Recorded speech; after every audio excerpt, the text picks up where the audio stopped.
My name's Kay. I'm 54. I have a profound hearing loss. I first noticed this in my early 30s. I used to be quite a social animal. I'm quite extrovert, quite lively. I had quite a busy social life. I was very keen on amateur dramatics. And I gradually found that as I was in plays, I wasn't hearing the cast members. I started to veer to what I would say were quieter activities. I began to take up yoga, which didn't really involve much listening. It was in a quiet environment. I didn't need to rely on my ears. I just needed to rely on my eyes and my memory. We went on a family holiday and my son stopped. He said, "Mum, I really think you should get a cochlear implant. You just can't follow what we're saying."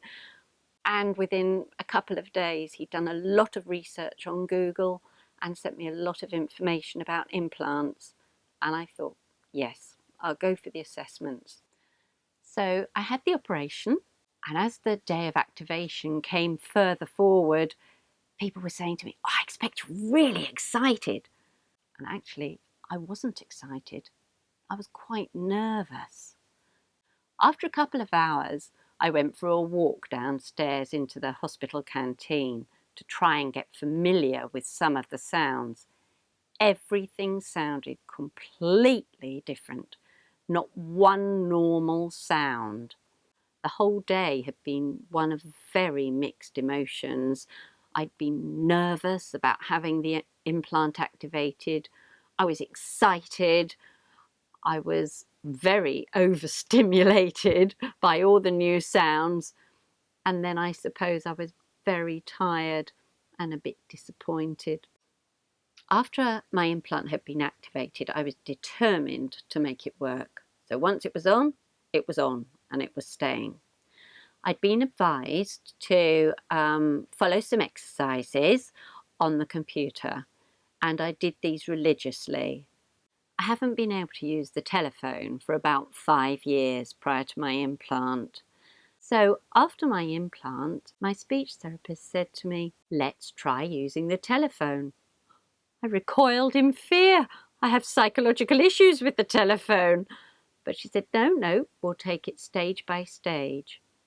Caroline went into another room and she phoned me, and I tentatively picked up the telephone and she said, "Hello, Kay, it's Caroline here. Can you hear me?" And I couldn't believe it. I could hear her as clear as a bell. And we went on from there. I knew the topic we were going to talk about, and I was able to fully understand and hear probably 90% of what she said. It's just practice now. All 3 of my children live abroad, but now I can really enjoy Skype. Before I was struggling, but now we can have really good conversations. So, now 5 months down the line, what can I say about my implant? There are limitations to what I am able to do. For example, when all my friends are laughing and joking and there's quick banter going on, no, sometimes I just have to sit out and think, I can't enjoy this. But I don't keep saying pardon all the time. And with familiar voices, I don't even have to look at the person.